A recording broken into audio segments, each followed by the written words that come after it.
नमस्कार साथियों, आप सबका पुनः स्वागत है श्रद्धा वेद पुराण में। तो आज हम लोग डिस्कस करेंगे श्रीमद् भगवद गीता अध्याय 10 श्लोक अर्थ 3। इससे पहले हम लोगों ने अध्याय 1 से 9 तक के सभी श्लोक अर्थ सरल हिंदी भाषा में रिकॉर्ड कर लिए हैं। आप में से कोई भी व्यक्ति भगवद गीता को सरल हिंदी भाषा में समझना चाहता है, आप हमारे चैनल में आएँ जहाँ आपको 700 के 700 श्लोक अर्थ मिल जाएंगे। तो आज के श्लोक अर्थ में भगवान श्री कृष्ण अर्जुन को समझाते हुए कहते हैं कि जो मुझे अजन्मा अर्थात जन्म से रहित अनादि, यानी जिसका कोई शुरुआत कहाँ से हुई है, कहाँ से अंत होगा, ऐसा नहीं है, और लोकों का महान ईश्वर ऐसा तत्व से जानता है, वह मनुष्यों में ज्ञानवान पुरुष संपूर्ण पापों से मुक्त हो जाता है। अभी एक बार को सुनने में तो बड़ा अटपटा सा लगता है, क्योंकि इससे जस्ट पहले वाले श्लोक अर्थ में, यानी दूसरे श्लोक अर्थ में अभी बात आई थी कि जो बड़े बड़े देवता हैं, कोई बड़े बड़े महर्षि हैं, वो भी परमात्मा को, ईश्वर को पूरी तरह नहीं समझ पाते हैं। फिर यहां तीसरे श्लोक अर्थ में भगवान ने क्या ऐसी बात रखी कि मुझे जो जान जाता है फिर वो पापों से मुक्त हो जाता है। तो ये कहीं एक विरोधाभास जैसा दिखता है, लेकिन इसमें अगर आप देखें हर जगह भगवत गीता में आप हर जगह देखेंगे कि यहां पर मेरी बात सुन, मेरी जो मान्यताएं हैं उनको मान। तो पहले मानना तो पड़ेगा। अगर वो इस बात को मानने के लिए स्वीकार नहीं होगा कि भाई जो परम शक्ति का कारण है वो परमात्मा है, तो फिर वो जानने की बात तो बहुत दूर है। ये बात निश्चित रूप से है कि भाई शरीर, मन, बुद्धि, इंद्रिय, इसके अहंकार में जो चूर है वो तो कभी भी परमात्मा को पूरी तरह जान नहीं सकता है, क्योंकि वो उसका विषय ही नहीं है। माने इंद्रियों के विषय में परमात्मा आ ही नहीं सकता है पूरी तरह से। ये जो हमारे बनाए हुए शब्द हैं अलग अलग, सत्व रजतम, परमात्मा ऐसा दिखता है, वो सब वास्तविकता से बहुत दूर दिखाई देता है जब हम ईश्वर को पूरी तरह समझ लेते हैं, जान जाते हैं। क्योंकि ये चीज हमने पढ़ी है भगवत गीता में कि जैसे हम बोलते हैं ना कि भाई एक डिटेक्टर होता है रडार, वो उसकी फ्रीक्वेंसी ही डिटेक्ट कर सकता है, उसके बाहर की कैसे कर सकता है, लेकिन वो ये तो बता सकता है कि भाई ये रेंज मैं डिटेक्ट कर पा रहा हूं और वो जो रेंज है वो मैं डिटेक्ट नहीं कर पा रहा हूं, यानी वो रेंज तो बता ही सकता है। तो ऐसा ही हमारा जो शरीर है, हमारी मन बुद्धि है, हम उसकी सीमा भी यदि अच्छे से जान जाएंगे तो विनम्रता से स्वीकार कर लेंगे कि प्रभु मेरी बुद्धि के जरिए तो मैं तुझे नहीं समझ सकता हूं, लेकिन अगर आप कृपा कर दें तो शायद मैं आपको जान जाऊं। तो यहां पर बहुत बड़ी बात निकल कर आती है कि हम पहले भगवान को, उन मान्यताओं को माने तो सही, और जब उन मान्यताओं को हृदय से मान लेंगे, उसकी शुद्धता की, यानी कोई अभिनय का विषय नहीं है कि दिखाना है, किसी को दिखावा करना है समाज में, नहीं, ये शुद्धता की गारंटी और वारंटी मुझे ही लेनी पड़ेगी। और जब मैं पूरी तरह से शुद्धता की गारंटी वारंटी ले लूंगा, मैं उस बात को मान लूंगा कि हाँ बिल्कुल परमात्मा अजन्मा है, वो प्रकृति के इस माया से परे का विषय है, तो अगर मैं उसको मान लूं तो धीरे धीरे परमात्मा ही मुझे जना भी देगा, यानी अपनी जानकारी भी दे देगा। और जानकारी मिलने के बाद फिर मैं इस ट्रैप से निकल जाऊंगा कि भाई मैंने इतने पुण्य किए, मैंने इतने पाप किए, संपूर्ण पापों से मुक्त हो जाता है। मतलब फिर वो समझ जाता है कि ये मन की शरारत है कि ये मेरा शरीर है, मैं यहां रहता हूं, ये मेरा परिवार है। जैसे बोलते हैं ना भाई, सॉफ्टवेयर के जरिए तो आदमी कुछ भी रच लेता। आज के जमाने में तो आप और बढ़िया समझते होंगे कि एआई का जमाना है, एआई की मदद से हम कुछ भी क्रिएट कर सकते हैं, माने वो दृश्य की कल्पना भी कर सकते हैं जो वास्तव में एग्जिस्ट नहीं करता है। तो कुछ ऐसा ही मन हमारे साथ खेल खेलता रहता है, मन, शरीर, बुद्धि। तो वही हमें कहता भाई देखो, मैंने अच्छा काम किया है तो अब मेरा पुण्य अर्जित होना चाहिए, मैंने बुरा काम किया तो पाप अर्जित होना चाहिए। तो पुण्य और पाप के जकड़न में मनुष्य फंसा रहता है, और उसी के जरिए उसको फिर अगला जन्म, ये फिर दोबारा ऐसे चलता रहता है, मृत्यु फिर अगला जन्म चलता रहता है। तो अगर व्यक्ति उस परमात्मा को अपना, जिसको बोलते हैं ना भाई कंप्यूटर की भाषा में बोलते हैं, कोई कैरेक्टर ये जान ले कि मेरा रूट कॉज मदरबोर्ड है, तो फिर उसका स्वयं का अहंकार समाप्त हो जाता है, वो रियलिटी को समझ लेता है। ऐसे अगर मैं कैरेक्टर, अपनी आइडेंटिटी को खत्म करके मैं अपने आप को, मेरापन, मेरा दम त्याग कर मैं उस मदरबोर्ड परमात्मा को समझ जाऊं जहां से वो निकल रहा है विचार, फिर मैं इस अलग अलग जो उलझने हैं कि मैं ये हूं, मुझे इसके साथ ऐसा व्यवहार करना है, वो फिर अज्ञान ही दिखाई देता है। क्योंकि वो सब जितनी भी रचना की गई है सॉफ्टवेयर के जरिए, वो सब तो बनावटी है। ऐसे ही मेरे मन, शरीर, बुद्धि के जरिए जो बना है वो तब तक बनावटी नहीं लग सकता है जब तक मैं अपने मदरबोर्ड को रियलाइज ना करूं, उस अनुभव को पूरी तरह जान ना जाऊं। तो जानने से पहले मुझे सच्चे से मानना पड़ेगा। ठीक हो गया? तो थोड़ा और सरल करके यदि समझें, इंद्रियां, मन, बुद्धि, शरीर से ईश्वर को जान नहीं सकते। वो बिल्कुल सही बात है। वो ईश्वर से, माने ईश्वर उनकी रडार में आ ही नहीं सकता है, वास्तविक जो रूप है। बाकी हम अलग अलग परिकल्पनाओं में लेते हैं, सत्व में, रज में, तम में हम उनके रूप को भी बना देते हैं, लेकिन वास्तविकता जो है, परमात्मा, ईश्वर, तत्वज्ञान, वो इनके अहम को त्यागने के बाद ही मिल सकता है। यानी इंद्रिय, मन, बुद्धि, शरीर के अहम को त्यागना पड़ेगा।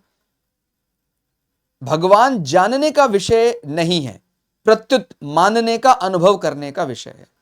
जानने का विषय खुद प्रकृति भी नहीं है। खुद प्रकृति से अतीत जानने का विषय कैसे हो सकते हैं? यानी हम प्रकृति में बहुत सा ऐसा ज्ञान समाहित है, पूरी जिंदगी भर हम लगे रहें जानने में, वो नहीं जान सकते हैं बुद्धि से, मन से, शरीर से। लेकिन जब एक बार हम सिलेंडर कर देते हैं कि हम भाई ये सब हमारा जो मन का मन है वो आत्मा है और वो परमात्मा के साथ ही मिला हुआ है, तो फिर वो उसको जना देता है। तो पहले मान्यता है, उसके बाद जानना है। ठीक है? तो खुद प्रकृति भी हम अपने बुद्धि से, मन से कैसे जान सकते हैं? इतना बड़ा विषय है वो। कोई, आपने सुना होगा भाई, कोई वैज्ञानिक है तो हो सकता है वो कॉस्मोलॉजी के बारे में पढ़ रहा हो, कोई एस्ट्रोलॉजी, एस्ट्रोनॉमी, कोई मेडिकल साइंस, लेकिन कोई बोले भाई पूरा ब्रह्मांड, अखिल ब्रह्मांड को वो जान जाएगा क्या? नहीं। उसको पहले ईश्वर के सामने अपने बुद्धि का अहंकार समाप्त करना होगा, फिर ये बातें धीरे धीरे भगवान ही समझा देते हैं हमारी बुद्धि में। स्वयं, या कह सकते हैं बुद्धि के परे का विषय, मेरी बुद्धि की जो बुद्धि है उसकी मुझे रियलाइजेशन हो जाती है। तो ये बात समझ में आ रही कि भगवान से अभिन्न हो जाना, भगवान से अभिन्न होकर भगवान को जान सकते, माने भगवान में और मुझ में कोई भिन्नता ही नहीं है। जब मेरे मन में ऐसा विचार आएगा तभी मैं भगवान को जान सकता हूं, लेकिन इससे पहले मुझे मान्यता माननी तो पड़ेगी कि आत्मा परमात्मा का ही अभिन्न अंग है। जब ये मेरी मान्यता ही नहीं है, मेरे मन में ऐसा सत्य भाव ही नहीं है, तो मैं कैसे वहां तक पहुंच सकता हूं? ठीक हो गया? तो पहले मानना होगा, फिर जान पाएंगे। क्योंकि वास्तव में हम उससे अभिन्न ही हैं। वास्तविकता तो यही है कि जो हमारा शरीर है, शरीर परमात्मा से एक प्रकार, माने हमारा जो शरीर है वो एक शरारत है हमें, कि भाई हमारा ये शरीर अपने को मिला हुआ है, ये एक शरारत चलती रहती है। हम वो आत्मा स्वरूप ही है, लेकिन जब तक हमें ज्ञान नहीं होता है, तत्व ज्ञान नहीं होता है, तो हमें बार बार उस शरीर का, मन का, बुद्धि का एहसास होता रहता है। तो परमात्मा को पहले जब हम 100% ऐसा मान लेते हैं कि नहीं वो शुरू से है, वो फिर वो अपने आप को हमारे सामने स्पष्ट कर देता है।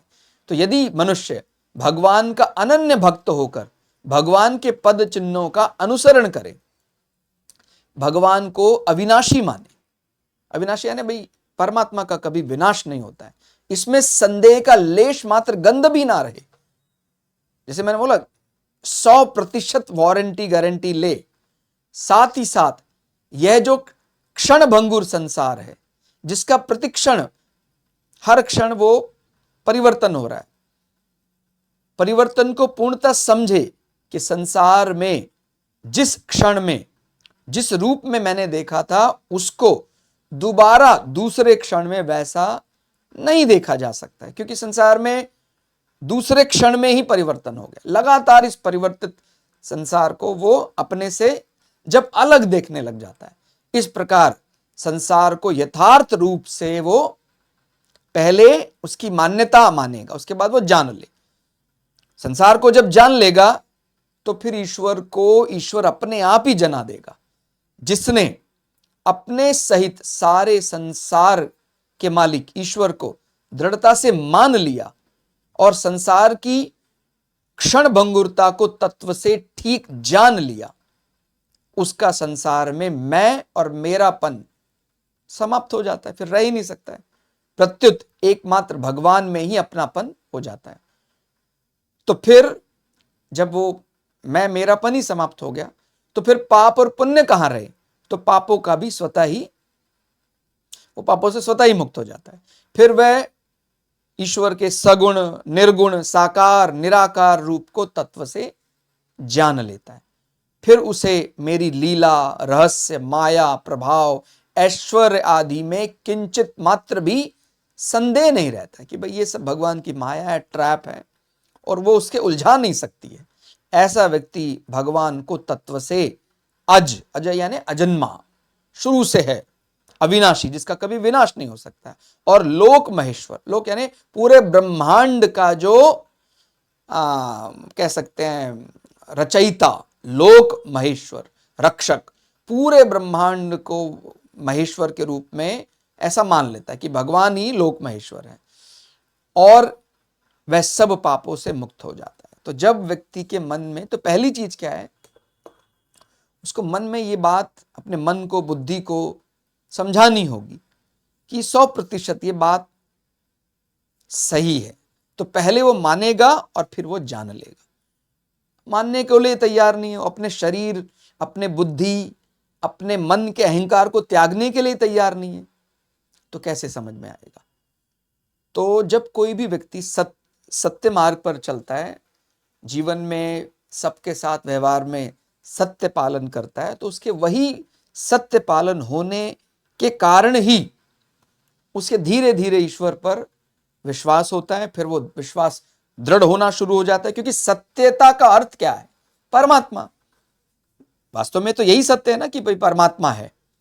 और जब हम सत्य को मानते ही नहीं है, हम लोक व्यवहार में किसी के साथ सत्य व्यवहार ही नहीं करते, तो कैसे सत्य को जान सकते हैं? तो उसकी शुरुआत कहां से करनी है? लोगों के साथ व्यवहार करना है पूर्ण सत्य, वचन का ध्यान रखना है, वचन भंग नहीं करना है। तो जब वचन का ठीक से पालन करेंगे, सत्यता जीवन में धारण करेंगे, तो सत्य जीवन में सत्य को ही आकर्षित करेगा। और सत्य क्या है? वास्तविक सत्य यही है कि हम परमात्मा के अभिन्न अंग हैं। तो इसलिए जीवन में आज से, अभी से सत्य को धारण किया जाए, ताकि हम भी एक दिन सत्य बन जाएं। तो आज के श्लोक अर्थ में फिलहाल इतना ही। श्लोक अर्थ आपको कैसा लगा कमेंट करके जरूर बताइएगा। मिलते हैं अगले श्लोक अर्थ के साथ। धन्यवाद, नमस्कार।